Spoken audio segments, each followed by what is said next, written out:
right, it looks like we are live and this is working. We appreciate everybody's patience. We had a little bit of a technical difficulty there, but it looks like that is resolved. This is the January 25th meeting of the Metro Council's Executive Committee. The Executive Committee, just for the public's awareness, is comprised of all the chairs of our standing committee, as well as the council's pro tem. So, detecting a quorum. Thank you all for being here.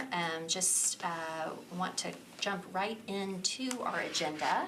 And I think first ask Ms. Darby for an update as far as our amendment to our contract. We were hoping that we might be here kind of signed, sealed, delivered, every T crossed, every I dotted, to be sort of stepping off. And you all heard me speak to that briefly in response to Ms. Allen's question in the meeting, but we are still kind of trying to get through our process. So Margaret, could you just sort of share where we are just from a technical perspective with our contract amendment to engage Mr. Morrison? So we finalized the text of the amendment, and it started out through the DocuSign process. Mr. Morrison has already signed as the vendor, and it's currently working its way through the Metro signatories and is in the legal department right now.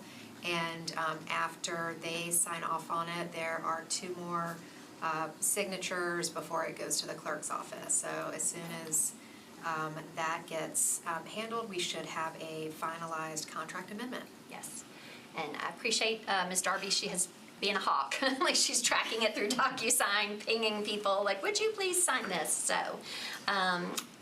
So, that said, we are not, 100% official, but we are amending an existing contract, and Mr. Morrison obviously has worked with Metro before. Oh, yes, yeah. What is the timeline to get it finished?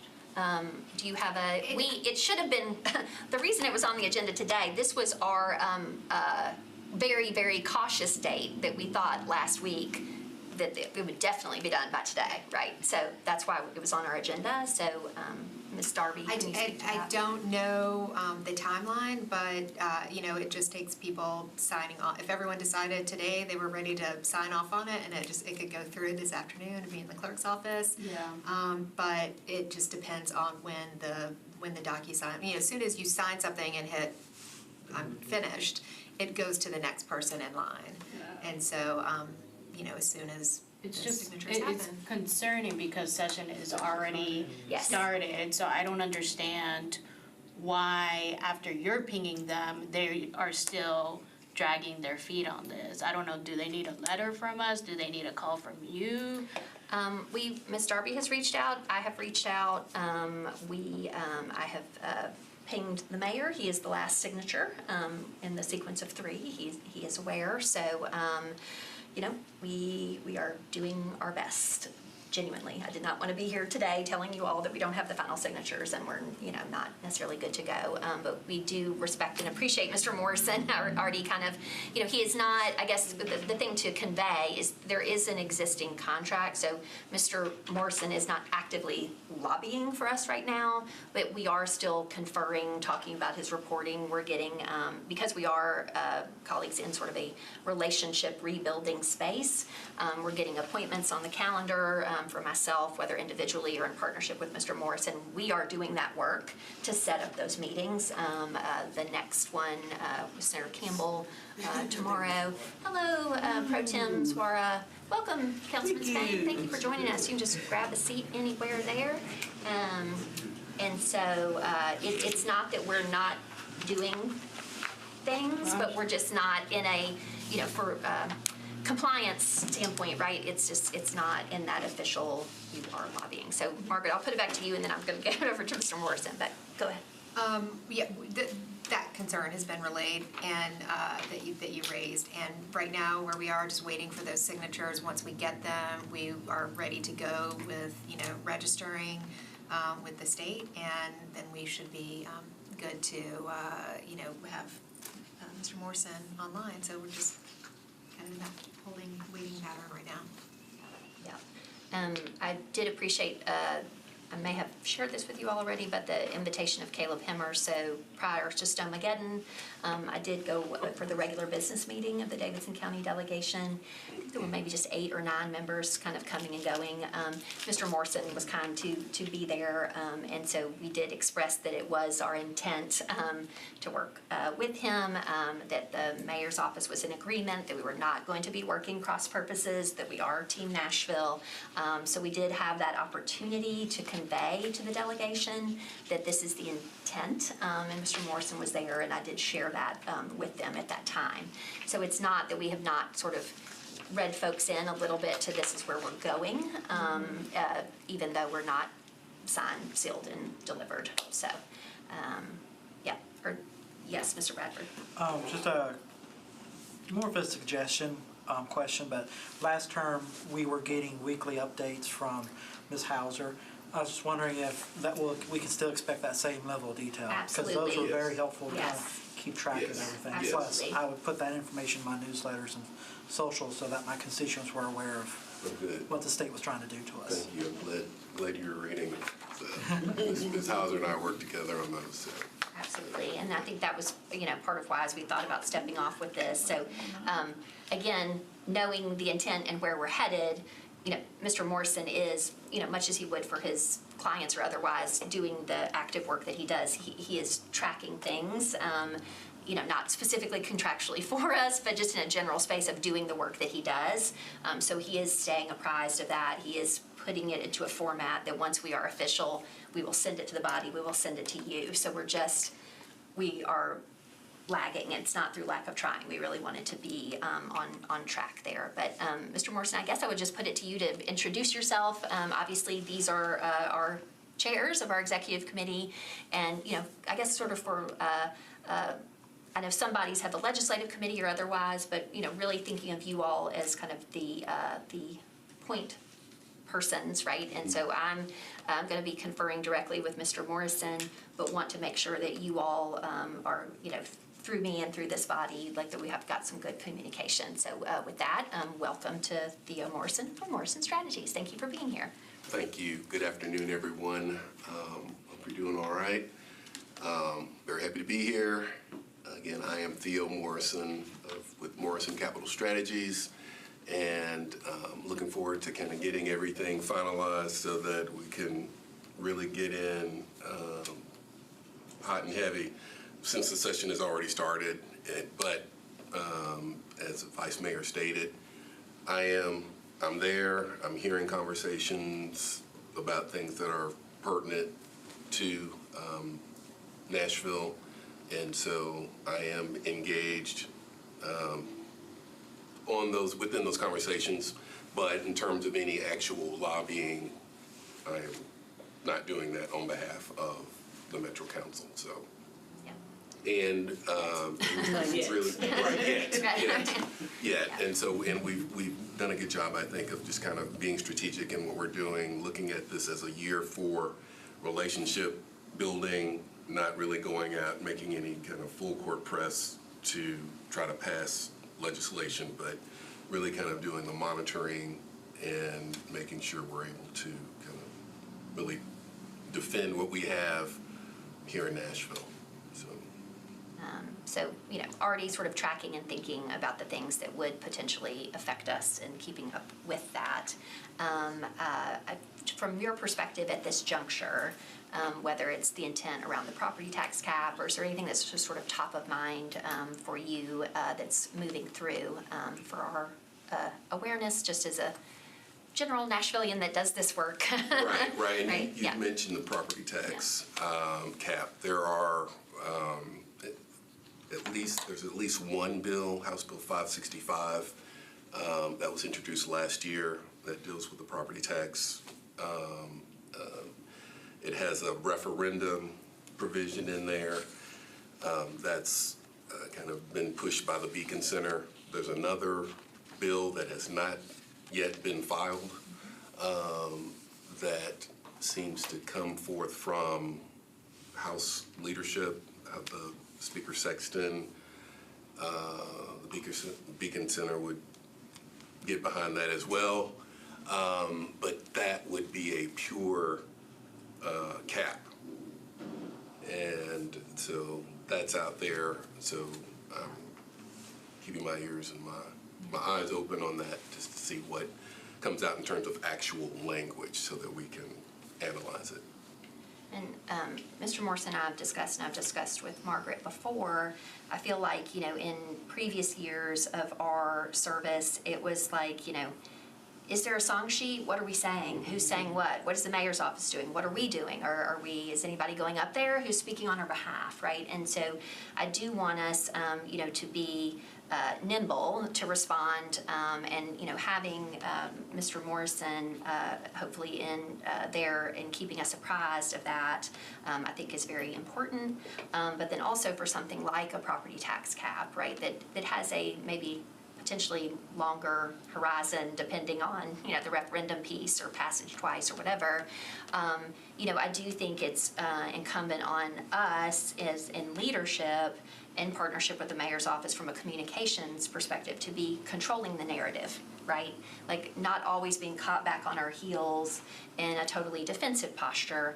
But I often say kind of, who's the beacon center for us, right? Like who's putting together the data and the reports and doing all that kind of stuff, to be able to say like, oh, one might think, just at first glance, property tax cap, that sounds good. And especially given what our city has been through of late, but really developing a very consistent, fact-based narrative that shows why that's not a good idea, potentially, and so trying to kind of get to a space where we inform council members sufficient to, nobody's saying you can only say these things, right?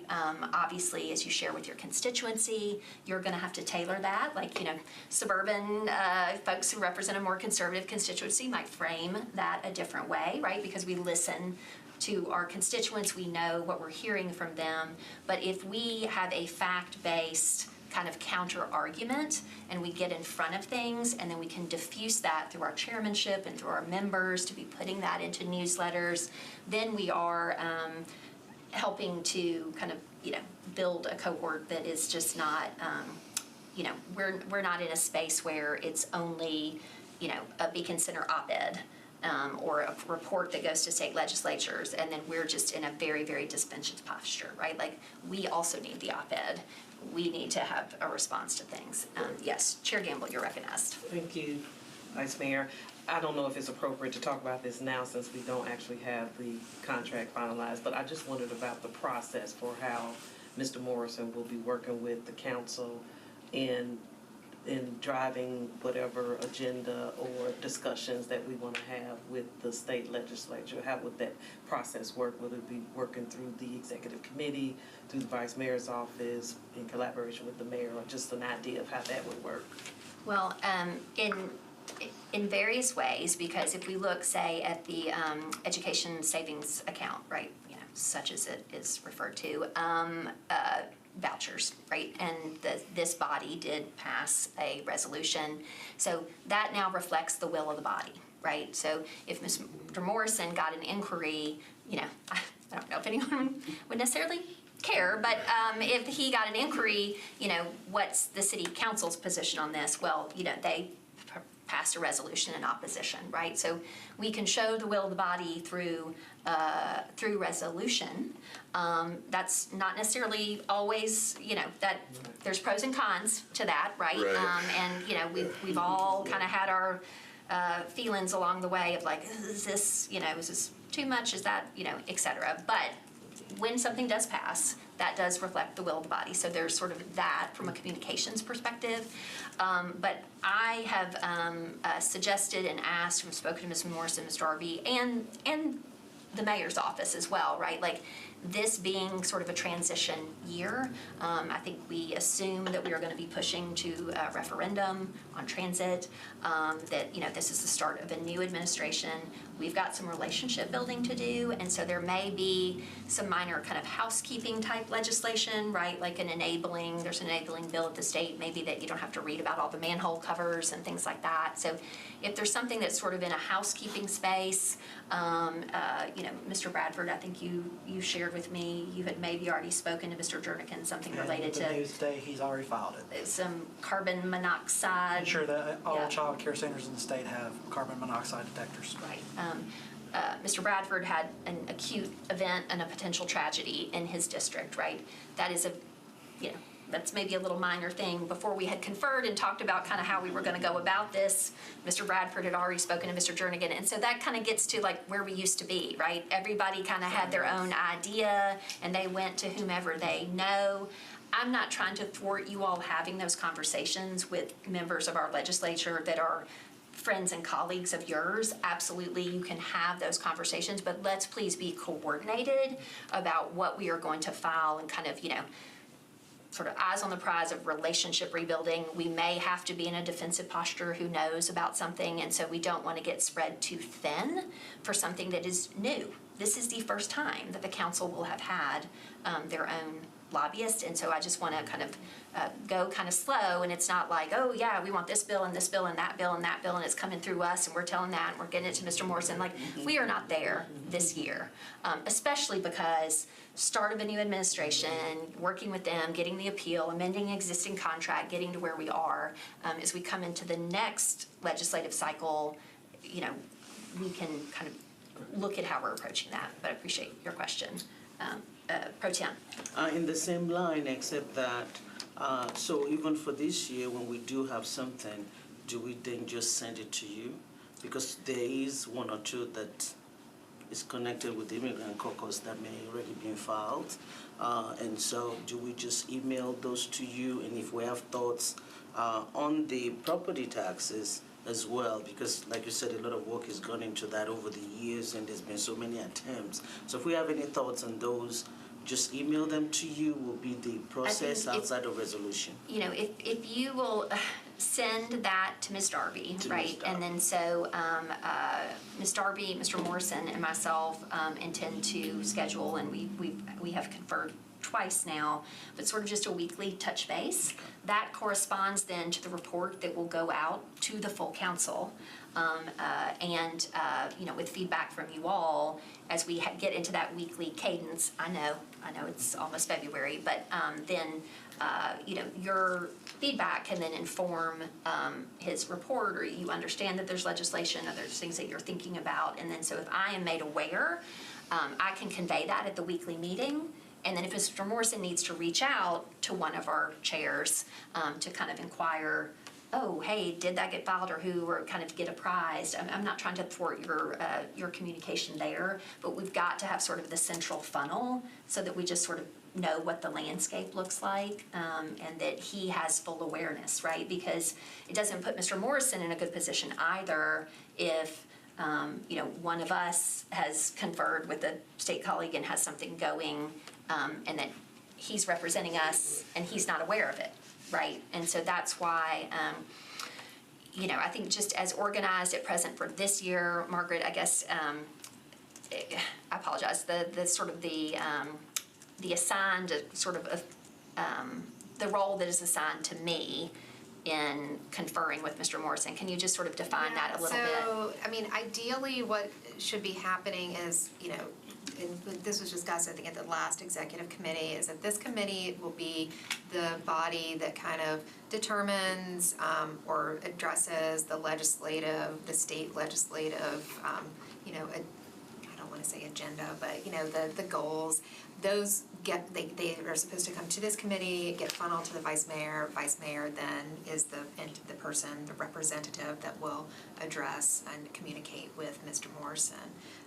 To the extent that there is something specific, some sort of specific state legislative agenda that the council wants to pursue, in some sort of official capacity, whether it had been a piece of legislation that the council wanted to file, which it's my understanding that that's not the goal for this year. The goal is the relationship building, but to the extent that that were to happen, that is something that will ultimately need to go to the body before going out.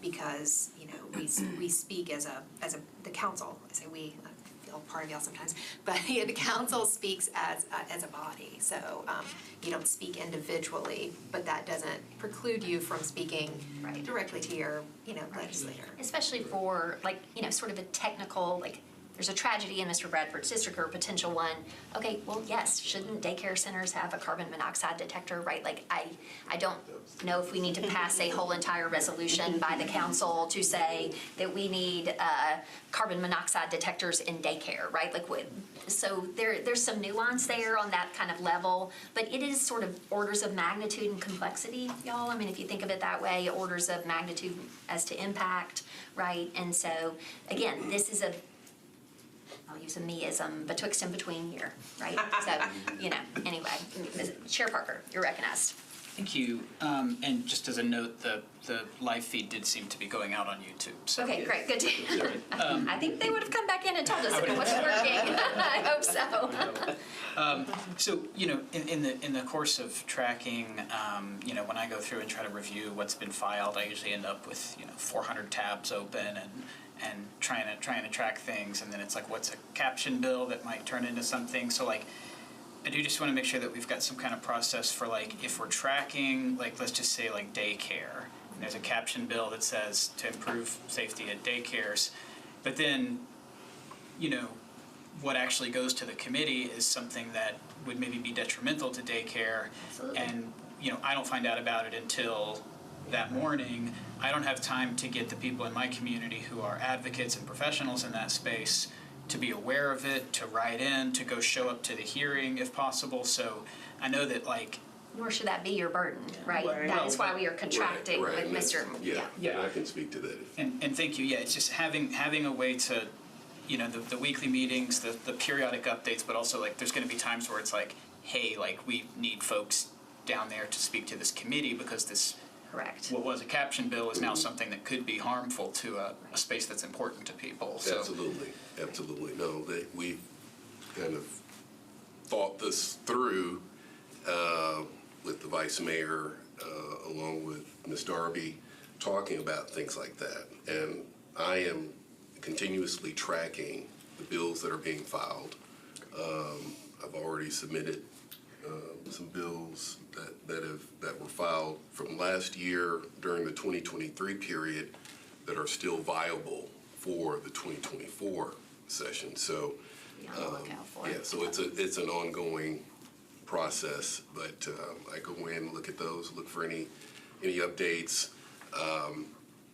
It's an ongoing battle because you will see caption bills that are filed, and then all of a sudden, it's like, here's an amendment that changes something that looks innocuous into something that could be detrimental. What I have said to Mr. Morrison then, in developing a relationship, with our chairs, and then as well, just sort of speaking about, who has particular policy interests, as I know from you all, or who, is considered a kind of policy authority on this or that, or, having, again, being nimble enough that in between his weekly tracking report, if he were to become aware and something's in committee and we need somebody to be there and speak on it cogently and understand the context, like, that is why we are contracting, so that it's not that we're just at like, well, I hope the mayor's office is sending something at, right, where it potentially is not a priority of the mayor's office, right? Understandably so.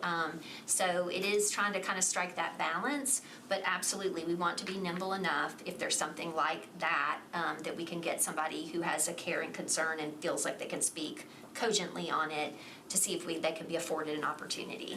Yep. And thank you. And just on this specific year, was the filing deadline extended because of the snow week, or is it? It was not. It's not extended. Okay. It was not. So we are still on the current House deadline of January 31st. Thank you. In the Senate, February 1st. And so I assume subsequent to that deadline, then Mr. Morrison is going to be looking at anything and everything that could be potentially detrimental to the city, or cross purposes to the previous work of the council, right? I think I have felt in previous years, there's so much kind of coming at us, right, that to look at things, whether around Chair Parker STRs, sidewalks, what are the background preemptive efforts that are happening, what's being spoken about, how can we get in front of that?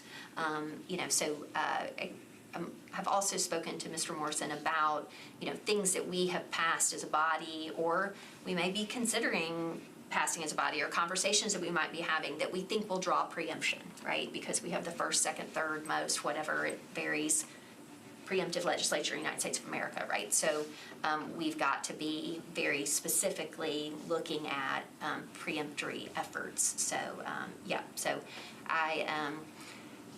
we will hope that we get all of the signatures that we need, and then maybe that'll kind of wound up being a jumbo report, but maybe we'll get one more out in advance of the filing deadlines happen, just to be a little bit of a catch-up for you all in the body. But does anybody else have anything to ask Mr. Morrison, or Mr. Morrison, that you want to share with us? I can't think of anything. Just looking forward to working with you all and really kind of continuing the work that I've been doing for the city that I love, that I grew up in, and family, and looking forward to it. Thank you. Ms. Pro Tem, yeah. Thank Madam you. Suarez. Just a procedural question. I know that we're waiting on the signature to make it official, and considering that the filing deadline is end of this month, and then there's going to be a whole stuff that could be done. My question is, and I don't know, this is the legal part of it, is that we've done contracts retroactively to maybe start today and then something like that. Is there any way that the work can start earlier so that it's not all at the same time? Is that possible legally? One of the trigger point for us is registering with the state as an employer of a lobbyist. And I am reluctant to do that until we have a fully executed agreement. And we can't have Mr. Morrison up there actively lobbying on our behalf without registering as an employer, because then we can both get the Metro Council and Mr. Morrison can kind of get dinged with penalties from the state, and we just don't want to be in that position. No, we don't want that. Yeah. Thank Never you. had that happen. And No, I'm not we ready don't to want start. that. And he's not going to. No, not when we build a relationship. We're not going to No. start with that. No. Yes. Thank you for the We don't clarification. need to make the news for that. No, we don't want that. Alrighty. Thank you. Is Mr. Spain, anybody else seeking to be recognized on lobbyist contract? Okay, moving on. Yes, I was already going there, Margaret. I don't know. I'm all the time. It's like, stay on task, keep on the calendar. Item 3 on our agenda, Council Connect platform relaunch. So we kind of soft launched today. You will have received an email from Ms. Zeitlin, and I did acknowledge therein, but want to, in this forum, especially to thank Councilwoman Suarez, our pro tem, for initiating that last term. I remember one of my first conversations I had with Councilwoman Suarez subsequent to her election. She and I had some similar concerns around procurement policy, and we were, come on in, Councilwoman Allen.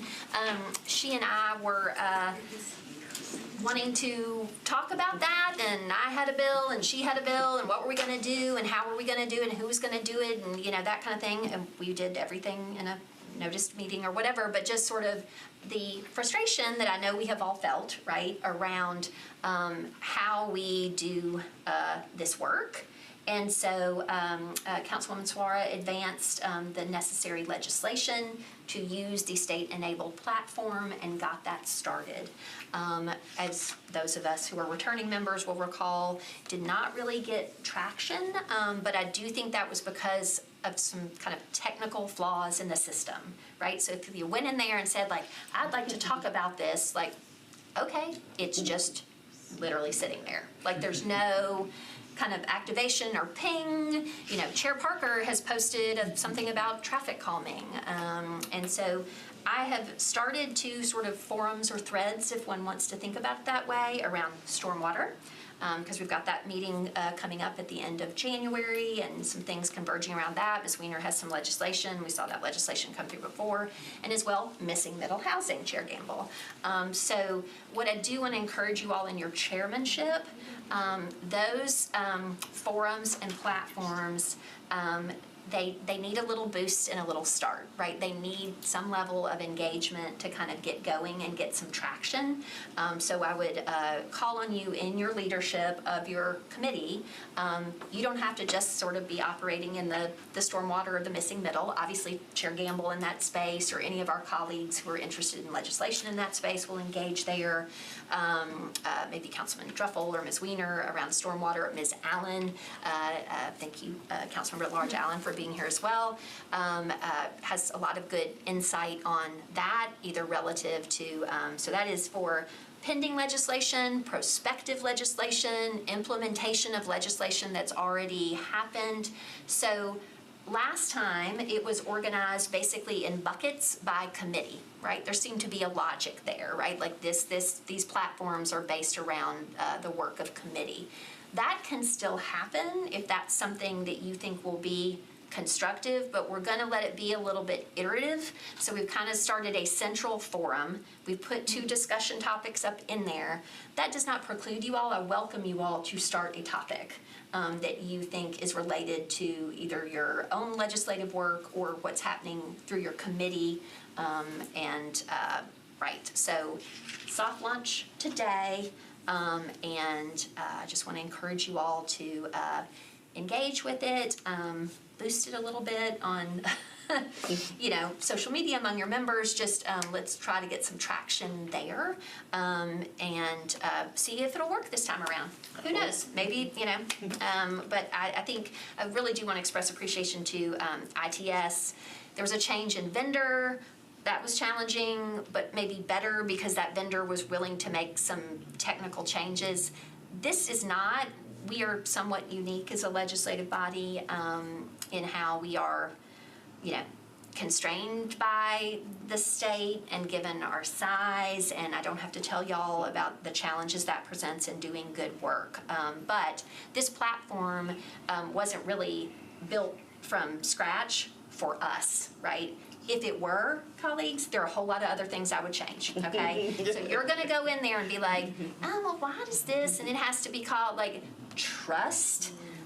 I tried to make it better, really. I literally, we did everything that we could do back of house with the vendor, pushing even a little bit, right? They're like, we can't do this. I was like, that's not good enough. We're gonna fix it. So, here we are, and I would really appreciate y'all just giving it a try. Yeah. Chair Gamble and then Pro Tem. Yes, ma'am. Thank you for bringing this back up. Just a couple of quick questions or clarifications. The link is available to the Council Connect is available on the Metro Council website for anyone, including the public, to view. But they cannot comment. The public cannot comment. And secondly, are there any restrictions on what we can say in our discussion? For example, should we refrain from saying that we want to introduce legislation on? Okay, we can say whatever we want. You can say anything. That's what it's for. Yeah, so That whatever is you want, but exactly. remember the public can read it and you can't delete it. No cussing. Exactly. Chair Sepulveda said it. No swearing. No swearing, no cussing, use your good manners.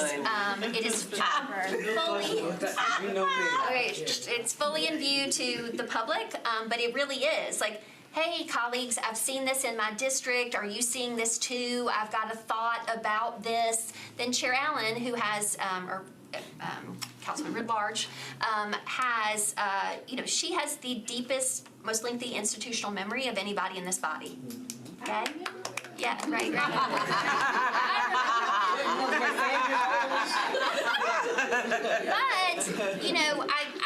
I have said that to, we are a 58% new body. Any 4 years, that varies. I think my year it was 62% new, whatever. We've got this churn every 4 years. And so we do lose that institutional memory. I will share as well, as we sort of segue out of this by way of general update, Ms. Darby and Mr. Wilson are preparing just some legislative sort of primers on, this is the legislative history of sidewalks. This is the legislative history of the traffic calming effort. This is the legislative history of STRs, right? These things that have been somewhat fraught, and we amended this, and then we did that, and then the state did this, but then that did that, and we created this. Like, y'all, I mean, even as somebody who's super engaged in it, like, you'll forget the things. And so it, somewhat of that sort of narrative piece of how, like, yes, could you go online and find all the various bills and try to link it up? But you know what, like, you need an executive summary on that. So we've got several of those that are in progress that I think will sort of build that institutional memory. And then now in this public forum, right, like, you could go back and see, oh, this is how this idea got started. And Chair Gamble mentioned it, and other colleagues said they'd seen it in their district. And then Ms. Allen added her experience from 6 years ago when they tried this before. So it absolutely is for doing that legislative work. Yes. I think Ms. Suara and then Chair Sepulveda. Thank you for doing this. I really appreciate it. My question, and part of the issue with it was the inability to send a note when someone posts something. Is it able to do that now? It does. Well, so we can manually do that, yes. So you'll get a notification when a new topic is created. Okay. And then you can sign up to get automatic notifications when somebody replies to your comments. Okay. So if you post a comment, you can get, if somebody replies directly to it. Thank you. That was one of the limitations because you don't know what's going on, and so yes. Yeah. So thank you very much. Absolutely. We just keep coming back, right? Ms. Suara, we just keep trying, Keep trying. keep going. Okay, on Council Connect, yes, ma'am. I'm Yes, sorry. Council Connect. Yes. Well, no, not Council Connect. The reports that you guys are creating with the historical knowledge, what are those topics? Because I know there's one topic that's very important to me, and I don't know if that's like part of what you're covering. You want to tell me what topic is important to you? Yeah. We have a long list, and I just don't have it in front of me. So one of the things I've been working on is workers' rights, right? And so I think of the example of prevailing wage and me having to figure out the history of previous legislation and all of that. Yeah, absolutely. So- Yeah. State legislation. Yeah, it's. Yeah, that's why, because I try to consider like what's already been preempted, what's been Right. like tried in different ways, seeing if even changing the language would help or stuff like that. So it was something that recently came up. We'll do a little research and kind of get a general memo together on prevailing wage. Yeah, great, thank you. Okay, so we're just gonna move into general updates, and we want to respect the starting time of our budget 201 downstairs in the jury room starting at 4. So we've got about 12 minutes, so 2, 4, 6, 8, if we'll just kind of go around, and if you would, from a chairmanship perspective, just give a brief update and or question, concern, anything with your time. So Chair Parker, I'm gonna recognize you first. Thank you. I don't have any business from the committee really to update folks on, but our public comment period for both the committees and for the general meeting. So am I correct in that when this was initiated following some stuff that happened in 2018, I think, you could not speak on a matter on the agenda? That the rule was. Correct. That's what I- We have Yeah. had effectively a flip, and can be a confusion for the community, right? Because we used to say you could speak on anything. Now state has prescribed. It was, Right. well, I'm sorry to interrupt Yeah, you. I apologize, no, not at all. I was gonna say, I think it was specifically, you could speak on anything that was not on the agenda. Correct. Correct. Before. And now it's the exact inversion, as you said, of that. And I think that like, that was maybe never really communicated to the public I super appreciate clear. that. I have asked Ms. Darby and staff in a similar vein to just basically prepare a primer of like, these are the kind of public comments, then we have specially called, then we have, this is what we had before, this is what we have now. So we can kind of just pull that together because we are trying to, from a kind of iterative perspective, right? It's like, oh, okay, well, now they're changing what they said they signed up to speak on.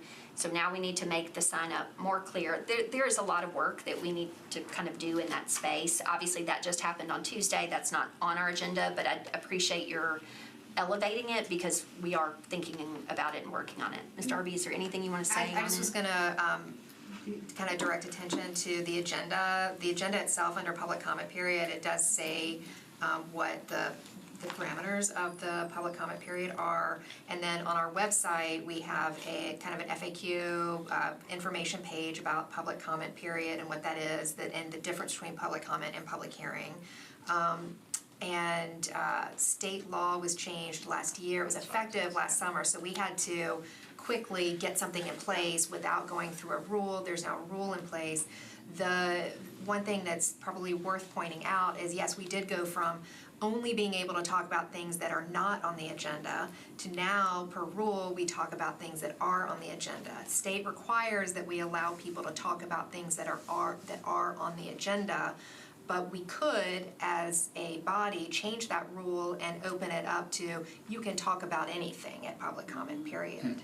So we don't have to limit it to things that are on the agenda, but we are required to allow them to speak about things that are on the agenda, and that's what the rule does. So yeah, we kind of swung into being in compliance with the state law, but that we're not severely limited to the scope of that state law. We just have to permit everything that the state law requires. And I want to point out one other little quirk in state law, and that is that when you are speaking about something on the agenda, we have to find out if you're speaking in support or opposition of it, because we are required to give equal time to both. And so it makes it a little bit difficult during the public comment period sign up. You know, we ask people if they're in support or opposition. Sometimes they say yes, sometimes they say no. Sometimes we have people signing up to speak about things that aren't really on the agenda, so they're not in support or opposition of it. That's tough. But so when we get the list up there, we have to look down and see if we have 10 people speaking in support of the same item, and then someone is on the wait list speaking in opposition of that same item, that person gets bumped up. Yeah. Because we have to give them time. We can't just have 10 people speaking for one side, Well, So there's a matrix of things that we have to go through kind of on the fly in the meeting. Yeah, that makes sense that it's that complicated. I did not realize all those requirements were in there.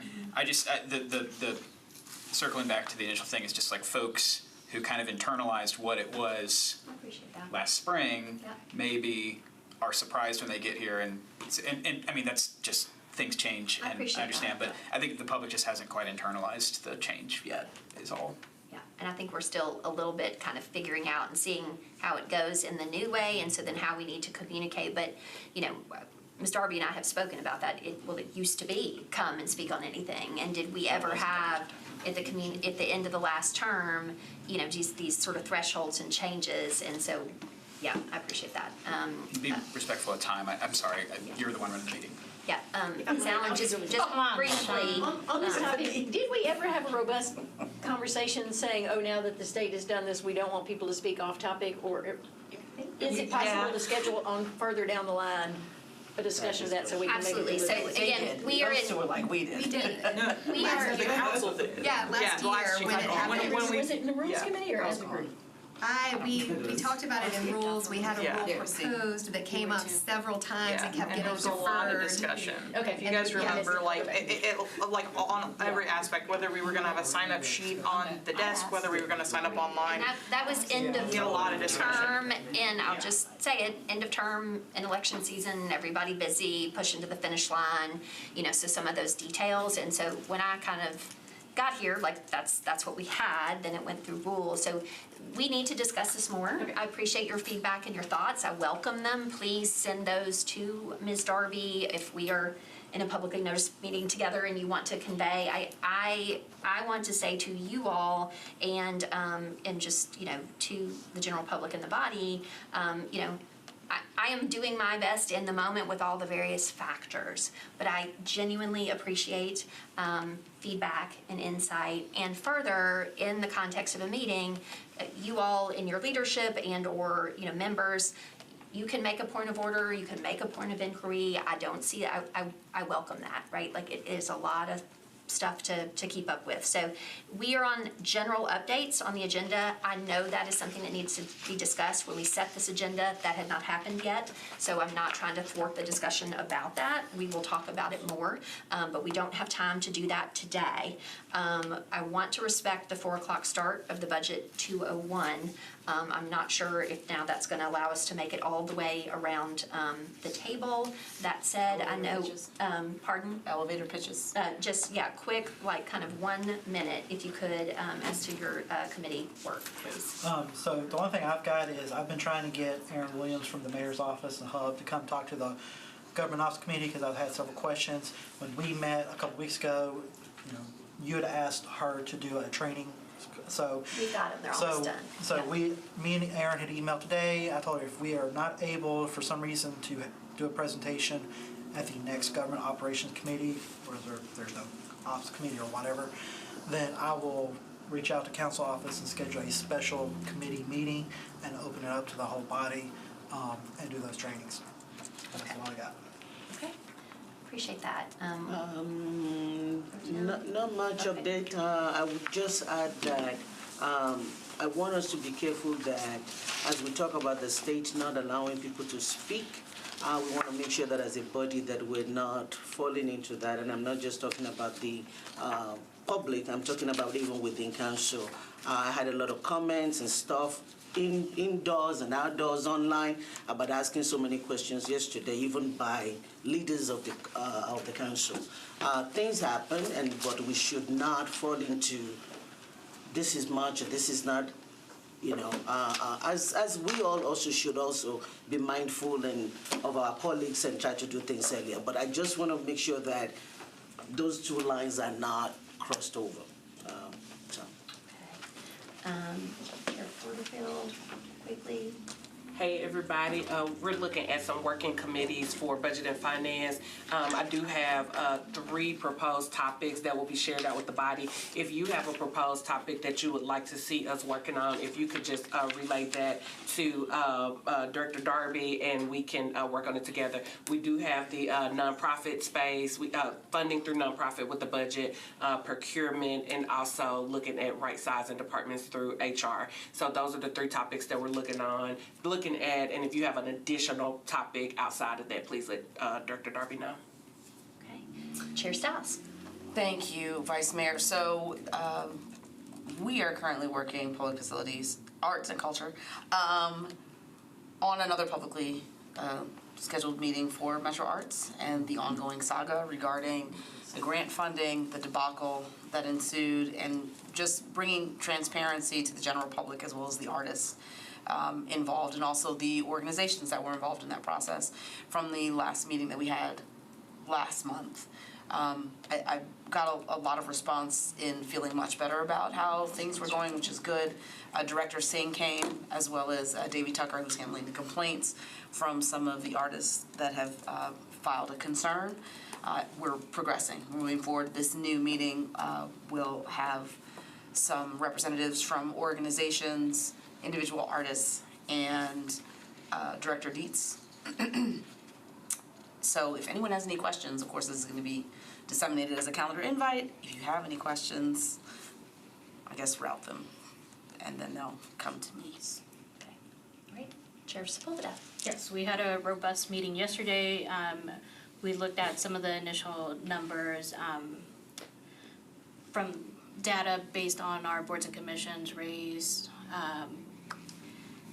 income, a number of things. We're going to be reaching out to multiple boards and commissions to get a cleaner version of that. There were some things that came up. We also contemplated moving the way we have people come to Rules Committee to give council members an opportunity to go back and watch the videos and see if there's any questions by moving it by 2 weeks. So, and to say people would come before us, answer questions, and then 2 weeks, for the next meeting, they would be before us for a vote. That way it gives us time. So it's something that we're contemplating at the moment. Chair Gamble. Thank you.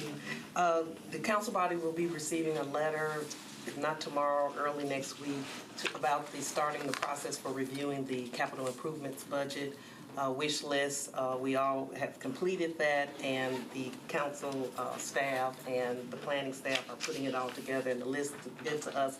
But you'll be receiving a letter about the process for rating the capital improvement budget request. We've done it different ways in the past. We have a little tweak in how we're proposing to do it for the 2024-25 CIP, but you'll be getting that letter soon. And at the February 6th meeting, Greg Claxton will be there to do a presentation, particularly for all members, but particularly for new members to get an understanding of what that process is, rating the CIP, and all of that. So look for that letter in the next couple of days. Okay, I appreciate that. Chair Gamble and I are going to have a kind of a logistics call tomorrow with Angie Hubbard in an effort to get kind of a convening or educational opportunity for council around affordable housing.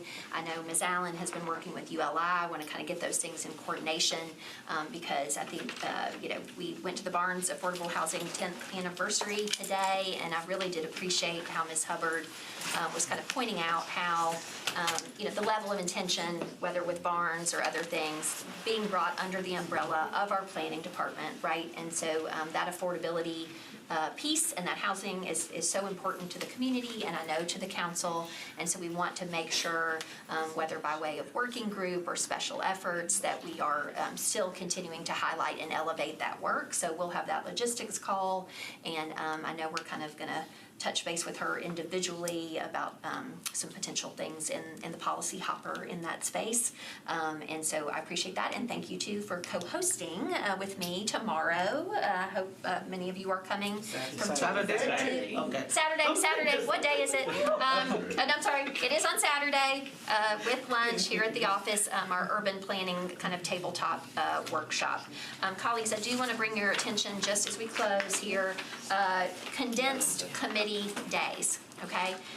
We are going to need to have kind of a future conversation about the challenges that everything happening on Tuesday present, and maybe the need, and I would ask us to kind of think about for February 20th, that's our next one that's going to come up. It's going to come up pretty fast. Do we need on those days to start earlier?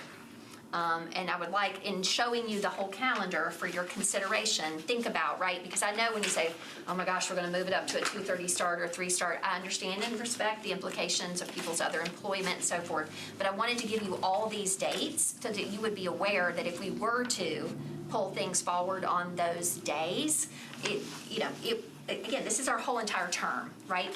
This year, 2024, is a bear. I don't know what is happening with the Monday, Tuesday thing, and this doesn't even show one of the ones we already had because this is updated as of today. 2024 is insane. But as you see coming up, we're not going to have that many of them, and so I would like us to consider moving committees forward, and I think because we didn't get to that totally, that kind of came up as sort of a late agenda item, and we've crossed our 4 o'clock threshold.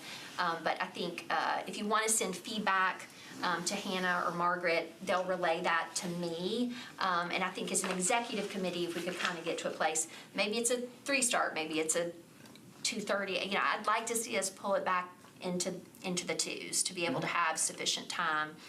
In that same vein, around having sufficient time, I have asked Ms. Darby and staff for you all to consider sort of formalizing into the front of your agenda, sort of chair report, staff update. That, colleagues, is 5-10 minutes tops, right? And you have to balance that with the depth of your agenda. If you have bigger, specially called, you want a special report that's 10 or 15 minutes, we need to give staff time to work that in. And so, legislation gets filed, so we're kind of looking at maybe noon on the Monday prior to the council Monday and Tuesday, if you're having a special presentation, right? Like, I need folks to come and speak for 15 or 20 minutes on that so that staff can formalize that in. So that's a little bit in that timing space. I just wanted to elevate that for your awareness.